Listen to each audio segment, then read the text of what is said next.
106.7 The Big Dog. It is Green Bay's classic rock. And October 27th, that date better be circled on your calendar. Rush Center, Bad Company with Cheap Trick and guest opener Femmes a Rock. On the phone, legendary drummer Simon Kirke. How you doing, buddy? Big Dog, I'm very well, mate. Nice to be talking to you. So how's life treating Simon Kirke these days? It's great. I live in New York. I'm actually out on Long Island at the moment.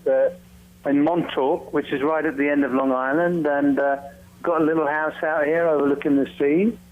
But it'd be nice to get back on the road and come and play with all you cheeseheads up in Wisconsin. Yeah. Before I go into the interview, I got to compliment you on something.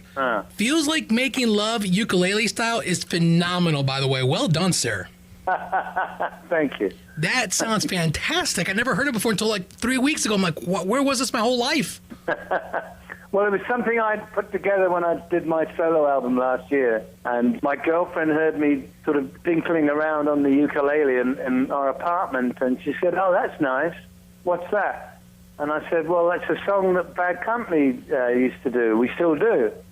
She said, "Well, you should do it on your album." I said, "Come on." It's like... And she said, no, it'll be really, really good. And, you know, women are usually right. Right. And so I put it on the album, and most people love it, I have to say. Yeah, I'm very proud of it. Yeah, it's very cool. Hey, so you guys are doing a few shows in the Midwest, Wisconsin, October 27th, the Green Bay. Does playing live still excite you?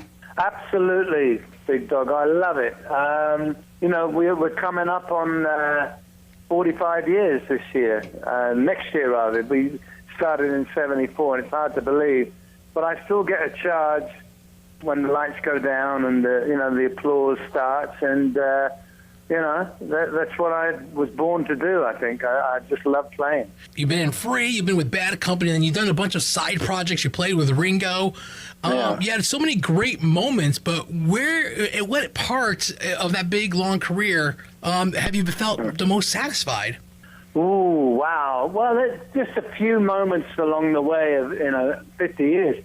We're coming up on 50 years since Free was formed. I would have to say the first gig that Bad Company did in Madison Square Garden, that was where we headlined. That was pretty special. The Isle of Wight Festival with Free, that was unbelievable and memorable forever and ever. First gold album, usually a series of firsts. And I love playing with Ringo. I mean, the money wasn't as good as Bad Company, obviously, but it got me a chance to play with Jack Bruce, Peter Frampton, and a whole bunch of others, Todd Rundgren. Some of those shows with Ringo were great, yeah. When you played with Ringo, was it challenging because he's a drummer and you're a drummer? Was there a little bit of competition there?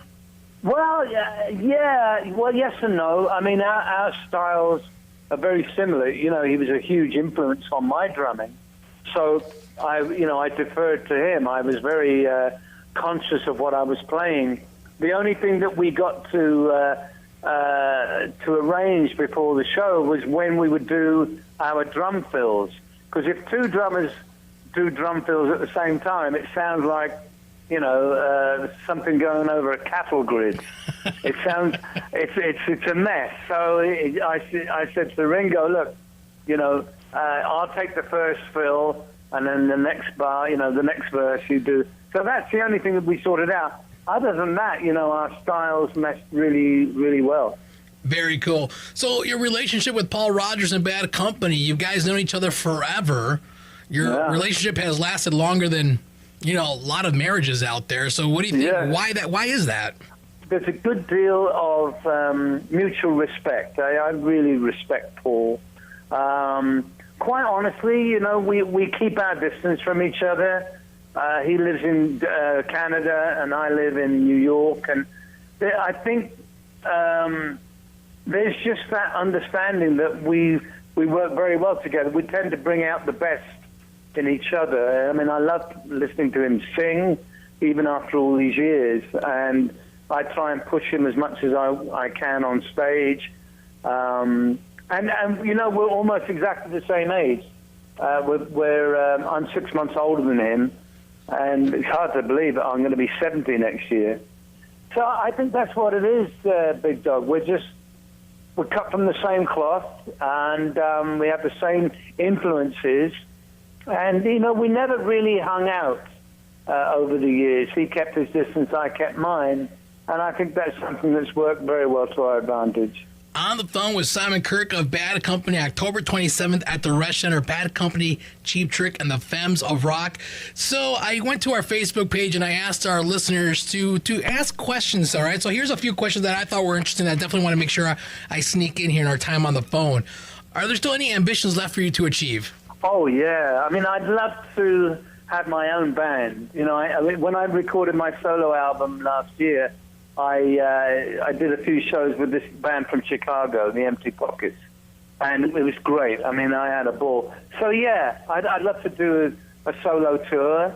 I'd love to score a movie. I'd love to, you know, put music on a movie because, you know, I play piano and guitar, and I've always wanted to do that. So, yeah, I think those are the two ambitions that I would really love to realize. Let's talk about the Empty Pockets, okay? As a drummer, you had a role with Bad Company and with Free, but at this time, you're the leader of the band with the Empty Pockets when you did your album. So how was that different? That's a very good question. When I was up front singing and playing guitar, I found myself almost trying to play drums on the guitar. You know, the guy behind me is a very good drummer. And I found myself almost like muscle memory where my hands, instead of strumming the guitar, were trying to hold drumsticks and play. So that was a lot of fun. But they were such a good band. I really didn't have to tell them anything at all, you know, just the key of the song and certain places where we would have a special something, you know. But other than that, they were just a marvelous band. I love them to death. Is there any new artists right now that you love hearing on the radio? You know, I'm kind of out of touch, Big Dog, quite honestly. But I have to say that lady, Ariana Grande, got a lovely voice and writes very good songs. Taylor Swift, you know, I'm a big fan of hers. I mean, for someone who's only, 11 or 12 years old, she writes very good songs. Yeah, she wrote some big hits when she was a little kid, for sure. And the Arctic Monkeys, I know they've been around a long time, but so I'm not really up on new bands. But yeah, Ariana Grande, I'm a big fan of her. All right, we'll go back to a Facebook question here. Who is your most influential artist of all time? Woo, my goodness. That's a tough one. I couldn't say one person, but for singing, Otis Redding. Yeah, I loved Otis and Ray Charles. And for drumming, wow, a mixture of Ringo, Buddy Rich, and Levon Helm from the band. Oh, okay, yeah. It was a big influence on me, yeah. Lots of changes in the music industry happening right now when it comes to how to find albums. You can get them online. You can still go to the store. What are the thoughts you have on how the industry has changed? Wow. Well, I think the first word that comes to my mind is everything's so convenient now. You know, the internet is a double-edged sword. I can sit here now and on my smartphone, I can order an album. And that's unbelievable, especially if you live in a remote area.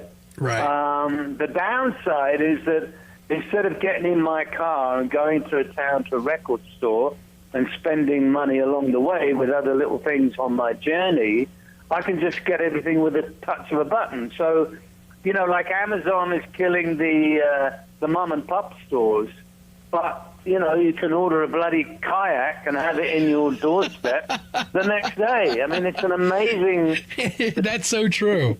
So, you know, there's pluses and minuses, but overall, I think the live music part of this industry is still very alive and kicking, quite honestly. People like to go and they like to see their favorite band. Absolutely. And that will never, ever change, thank goodness. So, and that's why we'll see you October 27th. We're really excited to have you in town. That's going to be a great show.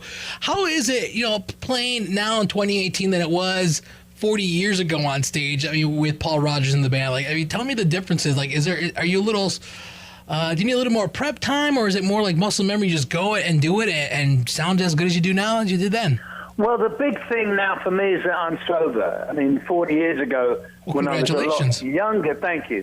When I was a lot younger, you know, I could get away with staying up all night and drinking and doing all sorts of substances, I could get away with it because I was only 30. But that in itself, I was my own enabler, if you know what I mean. Right. So I never really suffered on the road, and I never did drugs or drank before a show. But the difference is now I'm sober. There is a certain amount of muscle memory, yes, but I still have to prepare. I still have to, we do about 17 or 18 songs, and that's like three minute rounds of boxing.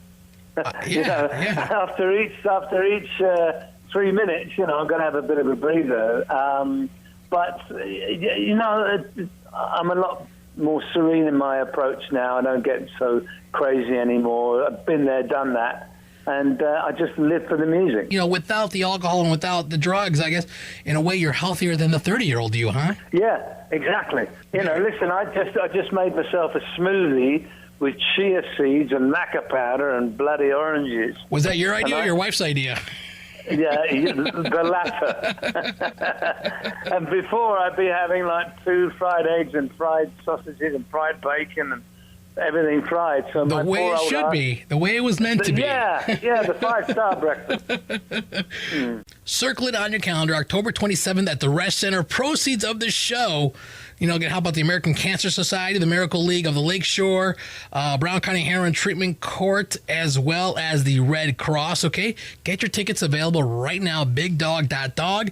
And there's a few VIP packages left, which is going to get you unlimited food, drinks, backstage access, and maybe meeting Bad Company as well. So all the info at the website, bigdog.dog. Simon, thanks so much. Can't wait to see you. I can't wait to see you too, Big Dog. Thank you very much. All right, buddy. Bye-bye.